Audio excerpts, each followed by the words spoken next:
Hello, I'm so glad you're here. Welcome to week number 4 of the mystery quilt Happiness is Homemade. If you love raw edge applique or you're just learning, I think you're going to love following along and making this quilt with us. Today we'll be going over blocks 7 and 8, the baked pie and teapot. In this video, we'll go over all of the pattern information and details. I'll show you my background and sashing pieces. Then we'll spend some time fusing all of these pieces into place and lots of time at the sewing machine so that you can see up close and in detail how I stitch down my applique. I'm really hoping that if you are just learning applique, that seeing all of the work being done at the sewing machine is something that is really helpful for you. If this is the first time on my channel, I'm so glad you're here. I would love it if you follow along. Hit the subscribe button and the bell notification so that you get notified when I make new videos.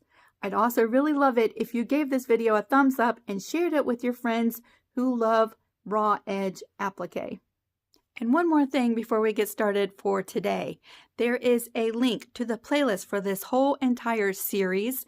I would love it if you save the playlist. You can find all the videos for this quilt series all in one place so that if you're following along and making this quilt, you can come to the videos really quick. Now, let's go ahead and take a look at this week's patterns. Before we start with this week's blocks 7 and 8, I wanted to revisit block number 4. In my original video, I had a couple of little changes that I needed to make to page 1. So if you downloaded block number 4 before November the 29th, I'm going to put a link to the first page of block 4 so that you can print out a new copy, because it came to my attention that I had made a mistake with the sashing measurements. And so if you'd like an updated copy of page 1 of your block 4 pattern, make sure to grab that down in the description box below. I'll put the link up near the top so that you can find it easily. If you're like me and you're just roughly measuring out the sashing, you may not have noticed the little discrepancy with the measurements for the sashing. However, if you are cutting the sashing directly, exactly to the measurements to prepare your pieces, then you might have noticed and caught that little mistake. So I wanted to share that before we get started with this week's blocks, and that link is in the description box. If you got your pattern after November the 29th, then your page 1 has been updated. So let's move on to our blocks for this week. Block 7, which is baked pie. That's what our finished block will look like. And then block number 8, and that's the teapot. Aren't those so cute? So let's go ahead and go over this week's files. Downloading from Etsy, there will be 5 files to download. For block number 7, you have the PDF and 1 SVG file for all of your pieces. And then for block number 8, you have the PDF and 2 SVG files for this block. Let's go ahead and take a look at the patterns for each one. Let's see, block 7 is 1, 2, 3, 4 pages. And the first page of your applique templates will be all of your little pie pieces. Your pie crust. Note that this is a directional pattern, so you can mark your template with the little top. And then you have your pie filling up at the top, and this needs to be taped together. So I'm just going to roughly cut that apart. I will cut one of my pattern pieces right on the line. Just like that. Line it where it says tape here.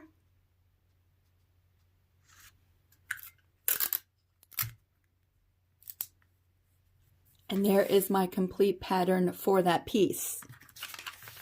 So there's all of our pieces for that. And because these pieces are relatively simple, I'm going to be doing all of that just by tracing and cutting out my pieces.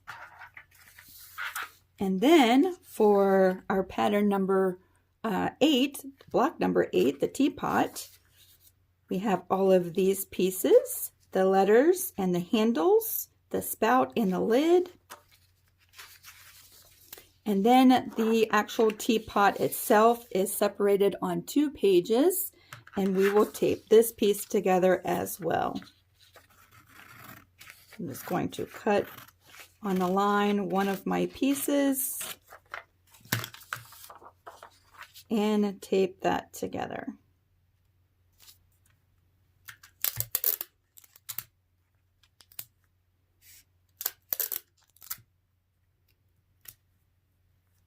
So there we are. There's our tracing templates for that piece as well.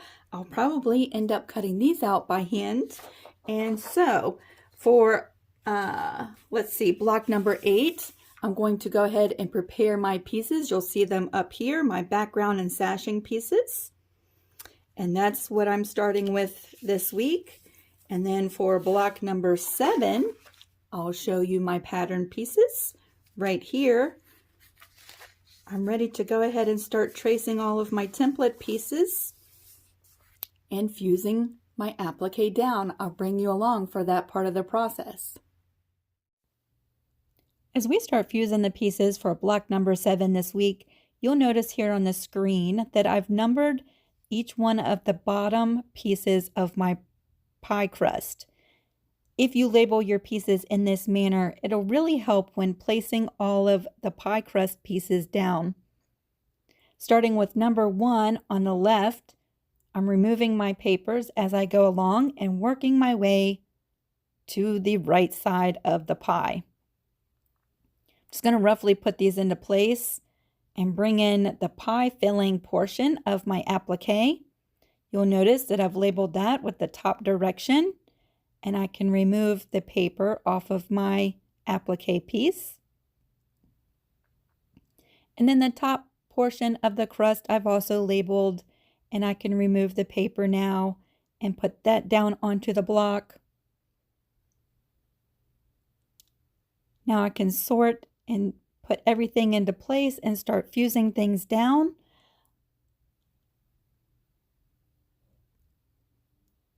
We're going to do some layering this week with our applique pieces. I'll fuse the top portion of my pie into place and then start bringing in the bottom portions of my pie, making sure everything is lined up in the right place.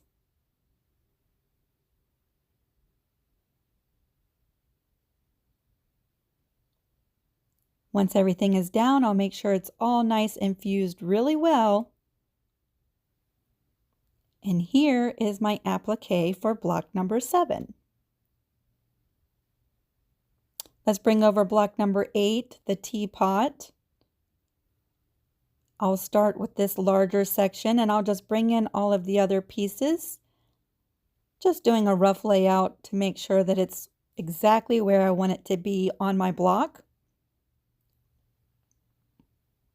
For these pieces, you can layer them, or you can add some separation between your pieces. It's totally up to you as the quilt maker. I'll fuse the large portion of the teapot down into place, and then I will bring in my handle and spout and fuse those into place. And then last, we will fuse the lid to the top of our teapot. Next, we'll bring in the letters and put them down over top of our teapot. And then finally, we'll make sure everything is fused really well. And here's my applique pieces for block number 8. Now we can start the fun stuff and move to the sewing machine. For block number 7, I'm going to start with my little brown pieces at the base of my pie. These are the only pieces that I'll be doing with a free motion stitching. Of course, you can use any stitch that you would like, so you could use a satin stitch, a zigzag stitch, whichever one is your favorite. I'm going to speed up this part of the process by doing a straight stitch with my free motion foot. So I'll bring you along as we stitch out the bottom portion of our pie crust.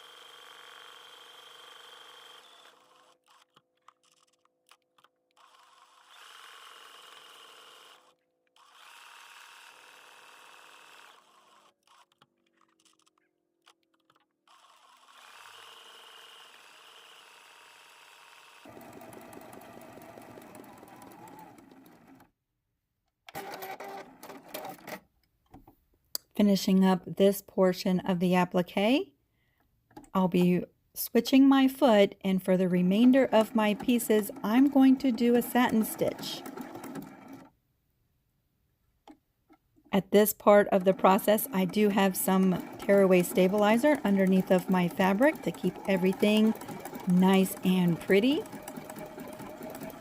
I'm going to start with the top portion of my crust, right where the whipped cream is placed, and I'll stitch from the whipped cream down to the base of this crust. Then I will stop and move over to the other side.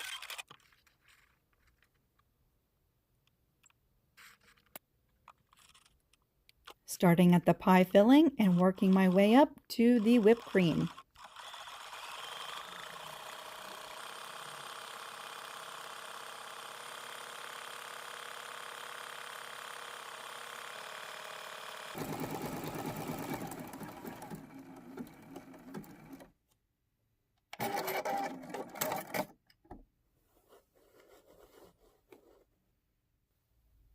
Now we can move to the pie filling portion of our pie.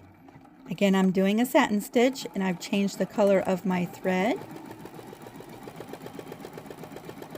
I'm going to bring you along as we stitch out this portion. And a tip that I wanted to pass along when you're doing a satin stitch, and you might find this useful if you are new to doing applique and a satin stitch. When you are stopping and rotating your fabric, when you stop and you're rotating to the right, make sure your needle is in the right position in the background fabric when you turn your fabric. If you are rotating your fabric to the left, make sure your needle stops in the applique on the left position. And this will keep all of your applique nice and close together and pretty.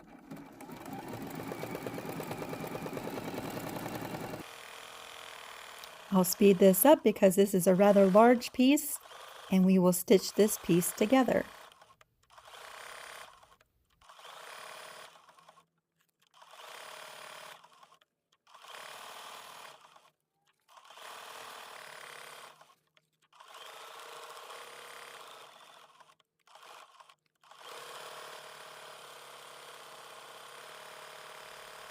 Another tip I wanted to share with you this week is I have been using some bobbin thread in my bobbin. I have black and white bobbin thread, and I have found that my satin stitch has gotten so much better using a bobbin thread. I will share a link to the bobbin thread down in the description box below if you'd like to check it out. But it helps keep my satin stitch tension so precise and pretty. For darker color threads, I'll use the black thread. And for the lighter color top threads, I will switch bobbins and use a white bobbin thread.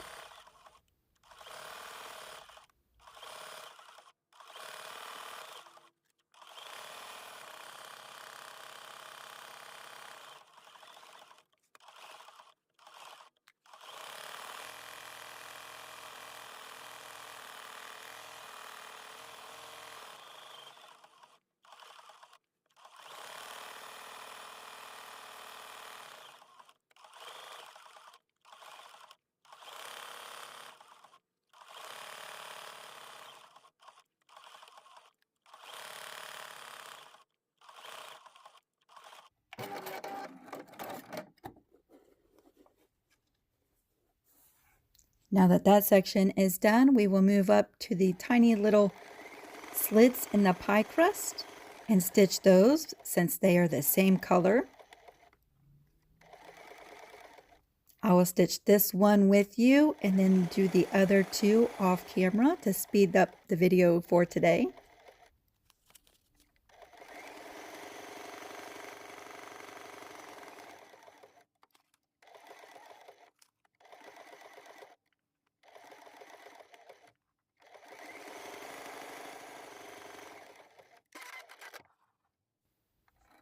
And the last part of applique for block number 7 that we'll stitch together is the whipped cream at the very top. I've put in a light colored top thread, and I've changed my bobbin thread to the white bobbin thread, and we will stitch a satin stitch all the way around the whipped cream portion of applique.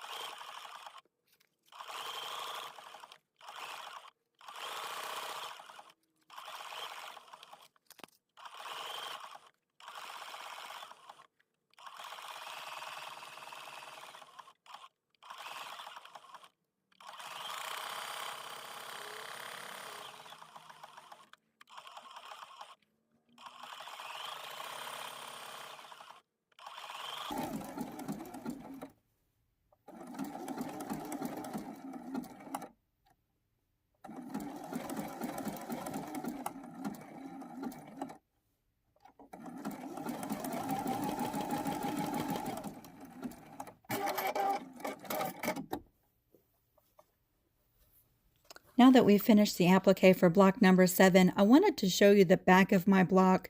Here is what it looks like with the tearaway stabilizer still on. You can see the black and white bobbin thread. And now that the tearaway stapler is removed, you can see that everything lays nice and flat. Now let's move over to stitch out block number 8. For this block, I'll be using a satin stitch throughout all of my pieces. I'm starting with some teal thread in the top bobbin, or the top thread.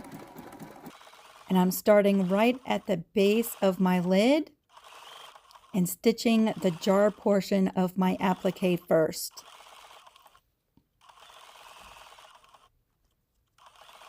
When I come to where my handle starts, I will stop, lift the needle, and just jump from one place to the next.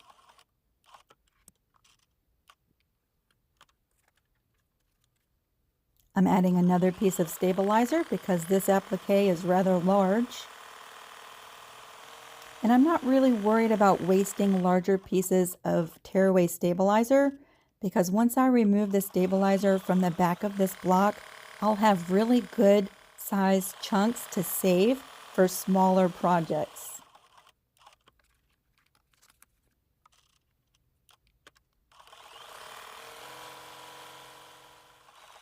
We'll move up towards the top of the jar and finish this together.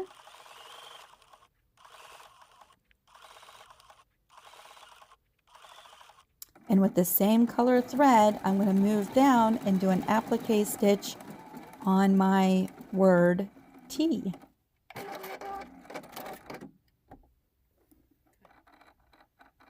For my letters, I have decreased the width of my satin stitch and just making it a little bit smaller. And I'll bring you along as I stitch out the first letter with you.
To save some time in today's video, I'll stitch these other 2 letters off camera.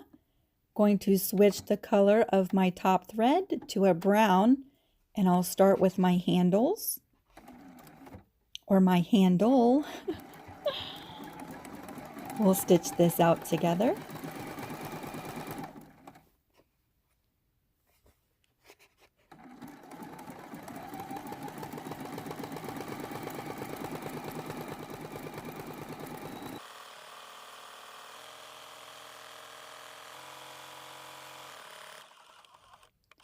As we approach the base of the handle, I'll bring you up close so that you can see what it looks like when we go over the previous satin stitch on the teapot.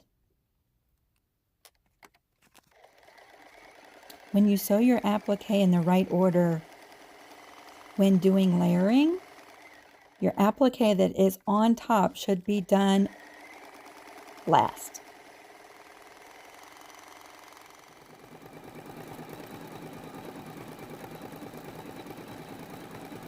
We will work our way up towards the top of the handle.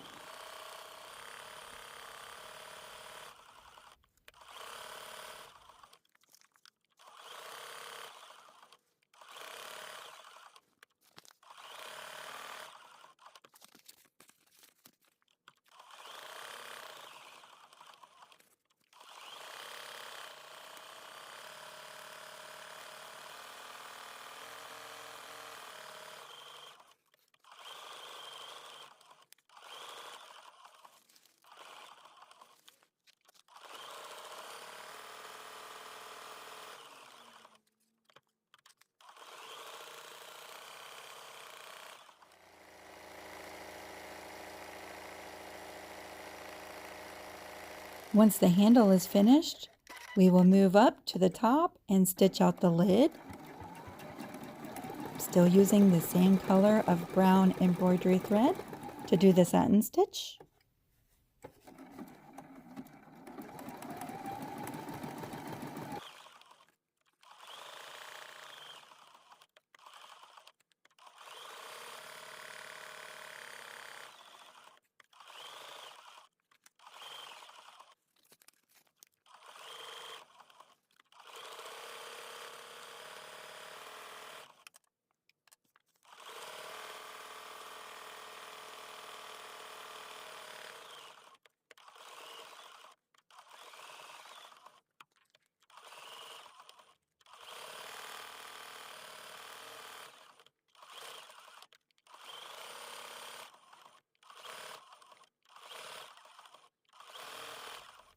And as we finish up stitching the lid, we will move over to the spout of the teapot, and this is our last applique piece together. Thought I would show you up close what it looks like to stitch the very top of the spout. Remember, if you're rotating left, to keep your needle in the left position, and if you are rotating your fabric to the right, make sure your needle is in the background fabric in the right position.